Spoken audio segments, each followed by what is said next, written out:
저도 2020년 팬데믹 시작할 때 궁금해서 좀 친한 지인들, 역사, 경제, 사회 전공하시는 교수님들하고 저희가 공부 모임을 한번 했었어요. 한 세 달 동안. 해서 역사적으로 봤을 때 팬데믹 이전과 팬데믹 이후의 세상이 어떻게 달랐을까라고 공부 모임을 했더니 결론부터 말씀드리자면 역사적으로 팬데믹 이후의 세상은 그전 세상하고 분명히 달랐습니다. 그런데 흥미로운 건 뭐냐면 팬데믹 이후에 새로 등장하는 트렌드들이 없었던 트렌드가 뭐 갑자기 생기는 경우는 거의 없었고 대부분 이미 그 전에 5년, 10년 전부터 서서히 벌어지고 있었던 트렌드가 팬데믹을 통해서 급격하게 초가속화되더라는 거예요. 그래서 이런 관점에서 보면 어쩌면 2000년에서 2019년까지는 20세기 세계 질서의 끝자락을 경험한 거고 팬데믹이 시작된 2020년부터 우리 후손들이 기억할 21세기는 그런 세상이었지. 후손들이 기억할 21세기 시작은 이런 의미에서 보면 2020년이지 않았나 싶고 팬데믹이 언젠가 종료된다면 그때부터 진정한 의미에서의 21세기를 우리는 경험하지 않을까 싶습니다.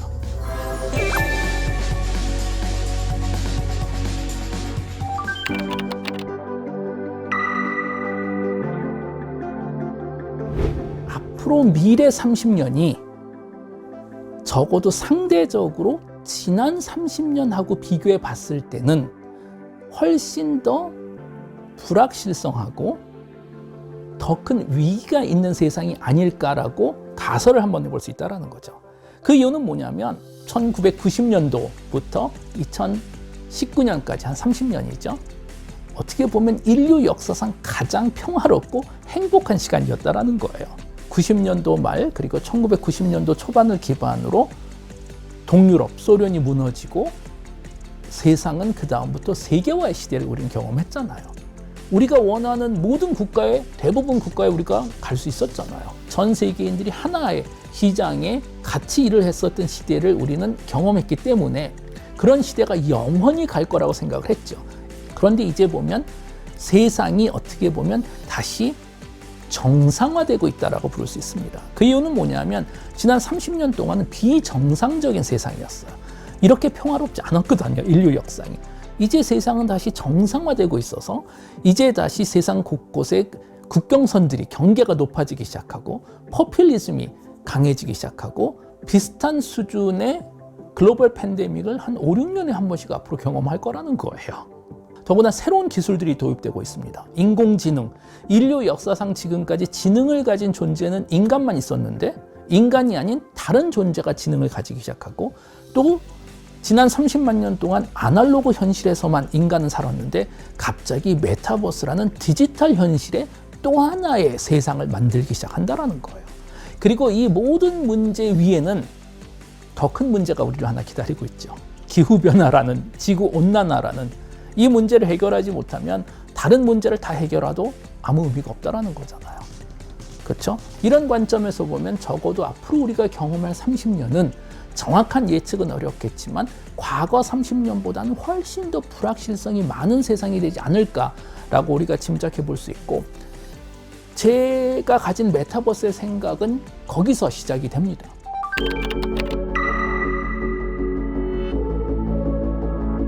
이런 식으로 인간이 한 번도 경험해보지 못한 큰 문제를 경험한다면 우리 인간은 어떻게 반응을 할까? 이거는 아주 우리 인간 본능에 매우 깊게 뿌리 박혀져 있는 행동 패턴입니다. 이것을 fight or flight, 싸우거나 도망치거나 라는 패턴이라고 부르죠. 우리 인간은 이 문제가 나보다 클까? 그러면 싸우기보다 도망간다라는 거예요. 이런 관점에서 앞으로 21세기에 초가속화될 또 하나의 큰 트렌드는 탈현실화가 되지 않을까 생각해 봅니다. 이 현실에서 탈출을 하자. 그리고 시기적으로 기술이 준비가 되기 시작했다라는 거예요. 예를 들어서 일론 머스크 같은 분은 이제 우리는 지구를 떠날 때가 됐다라는 거잖아요. 화성으로 가서 이주를 하자. 이게 기술적으로 가능한지 모르겠어요. 그리고 또 화성이 우리 인간이 살기에 그렇게 좋은 데도 아니잖아요. 그리고 가더라도 글쎄요, 몇 명이 갈 수 있을까요? 0.1%더 작은 숫자가 화성으로 갈 수 있겠죠. 그럼 나머지 우리는 99.99%는 어디로 도피할까라고 했을 때 아날로그 현실이 아닌 디지털 현실로 도피하자라는 스탠스가 앞으로 5년, 10년, 20년 안에 사회에 대한민국을 포함한 대부분 사회 가장 큰 트렌드가 되지 않을까 싶습니다. 여기서 이제 중요한 것은 제가 메타버스 관련 책을 썼기 때문에 김대식 교수는 인류가 도피하는 걸 원하는구나라고 착각하실 수 있는데 원하지 않는 사람입니다. 저는 절대로. 제가 예측하는 건 아마도 그렇게 될 것 같다. 사회, 인간, 뇌과학적 그리고 기술적인 조건으로 봤을 때 그 확률이 가장 높다라는 거죠. 거꾸로 아니 우리는 인류 대부분이 그 디지털 현실로 도피하는 걸 바라지 않는다 하면 매우 솔직하고 냉철한 토론을 우리가 하기 시작해야 됩니다. 제가 최근에 인터넷에서 본 사진을 보니까 아마 미국인 것 같은데 노숙자가 길거리에 앉아서 고글을 끼고 뭔가를 하더라고요.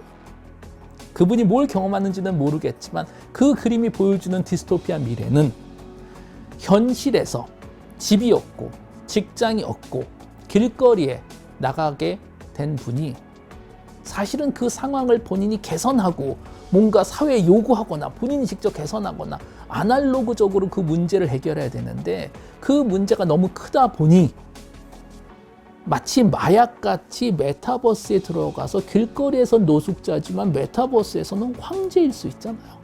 거대한 집을 가지고 그것이 얼마나 큰 중독성이 있겠어요. 결국 메타버스가 보여주는 미래 중에 하나는 미래 인류는 더 이상 아날로그에서는 꿈이 없어지는 인류가 될 수도 있다는 거죠.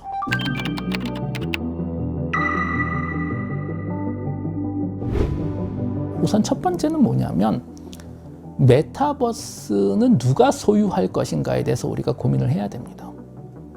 메타버스가 모바일 인터넷의 다음 버전이라고 많은 분들이 이야기를 하세요. 그리고 저도 동의하는 부분이고 메타버스가 모바일 인터넷의 다음 버전이라면 정말 인류 역사에 어마어마한 변화를 주겠죠.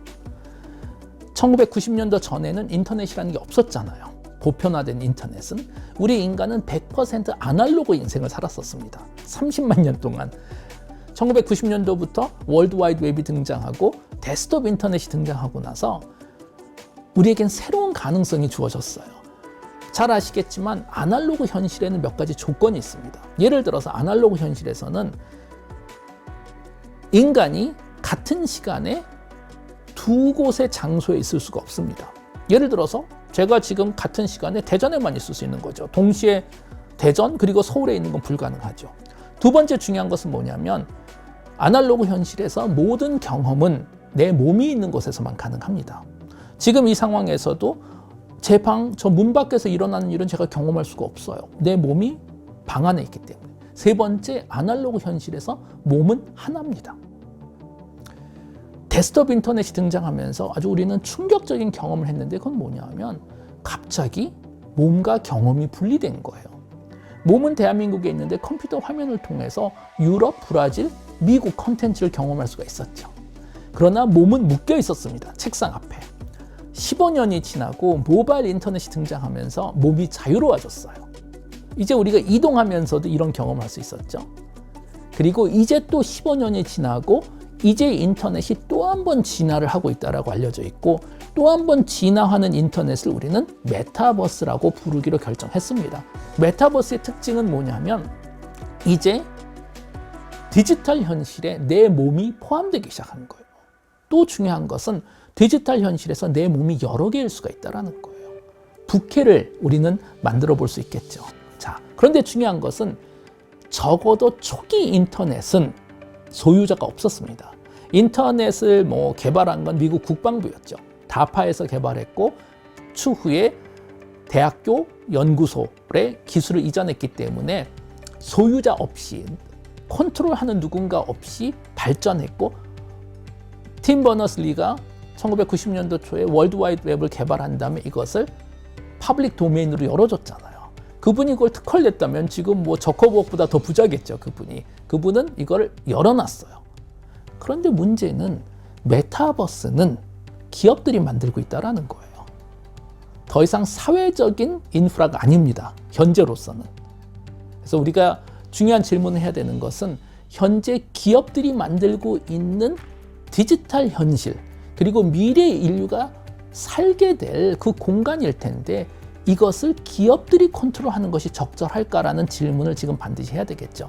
두 번째는 우리가 고민해야 될 것은 메타버스의 특징 중에 하나는 결과적으로 디지털 현실이 만들어지면 서로 연결이 될 수 있어야 되는 거거든요. 우리도 지금 보면 아날로그 현실에서 서울과 대전 같은 현실이잖아요. 물론 국가적인 차이는 있겠지만 아날로그 현실에서는 내가 공간을 이동하더라도 나는 같은 사람입니다.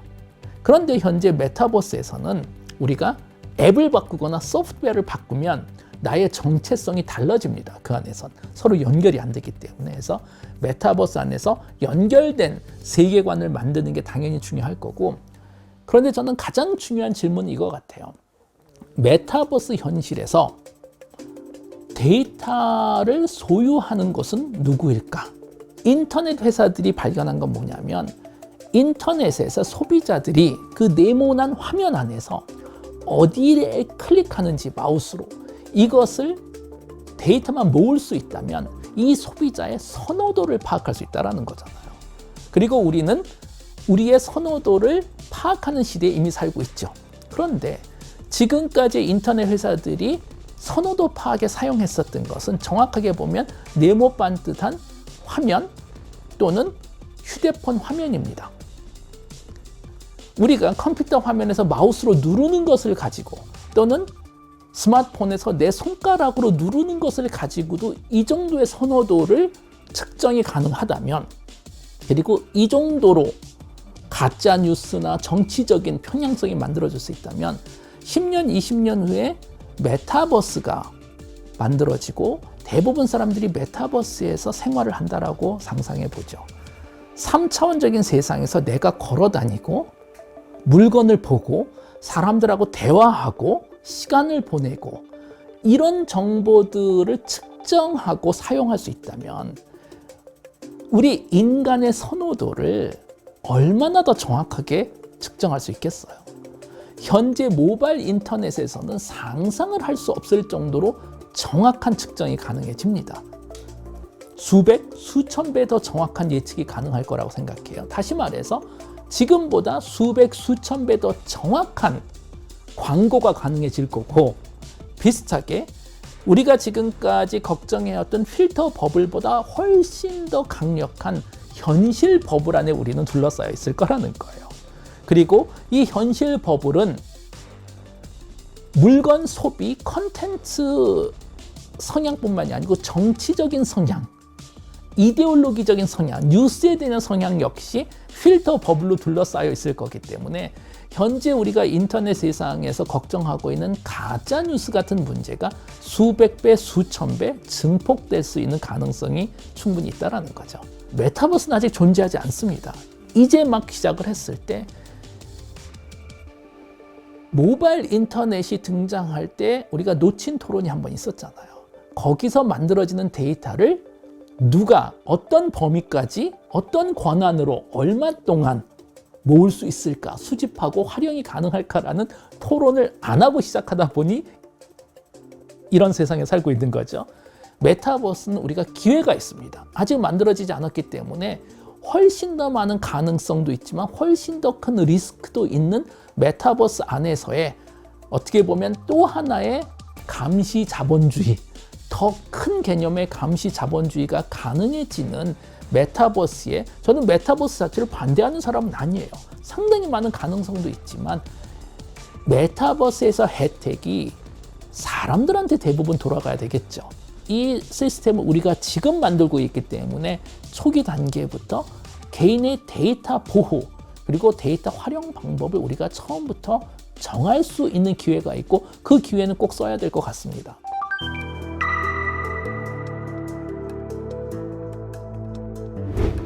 제가 하는 얘기 중에서 가장 재밌는 얘기였었는데요. 이게 지금 사실 더 섬뜩한 것도 우리가 생각해 볼 수 있는 게 메타버스 안에 물론 아직은 없습니다. 그런데 지금 인터넷을 경험한 우리에게 지난 몇 년 동안 가장 큰 골칫거리는 뭐 피싱 사기 전화였었잖아요. 갑자기 전화, 문자, 이메일이 와서 아는 척하고 뭐 나 지금 갑자기 나 엄마인데 지금 병원에 입원했는데 돈을 붙여줘. 뭐 아니면 이런 거 해줘. 대부분은 가짜라는 게 보이죠. 안 믿으면 끝이에요. 자, 이제 메타버스에 들어갔다고 생각해 보세요. 메타버스에 우리는 아바타가 있을 거고 친구들이 있을 거고, 그런데 어느 새로운 아바타가 우리 그룹에 가입을 하고 너무나 나랑 성향이 비슷해요. 너무나 내가 원하는 사람이고 친하게 지낼 수 있는 사람, 모든 걸 다 믿고. 그런데 알고 보니까 특정 기업이 만든 AI 아바타예요. 그리고 이 AI 아바타의 특징은 상대방의 선호도를 파악해서 가장 최적화된 캐릭터를 만들어주는 거예요. 이 사람이 가장 신뢰할 만한 캐릭터 충분히 만들 수 있거든요. 그리고 어느 한순간 특정 제품을 권유합니다. 제품으로 끝나는 것이 아니고 정치에서 대선에서 특정 지지자를 서포트하지 않겠냐고 이야기를 합니다. 디지털에선 오리지널과 카피, 진실과 거짓의 차이가 없는 거예요. 덕분에 우리가 아날로그 현실에서 개발하고 아날로그 현실에선 완벽하지 않았던 AI 기술들이 이제 모두 메타버스로 들어가기 시작했습니다. 결과적으로 신기하게도 메타버스가 AI 기술을 지금 다 흡수하고 있어요. 덕분에 저희도 요즘 아날로그 현실을 위해서 개발했던 AI 기술들 대부분 또 메타버스에 적용하고 있는데, 그 얘기는 무슨 얘기냐면 앞으로 우리가 경험하게 될 메타버스에서의 현실과 뉴스와 경험의 상당히 많은 부분은 기계가 만들어낸 가짜 경험과 가짜 인물과 가짜 뉴스일 거라는 겁니다.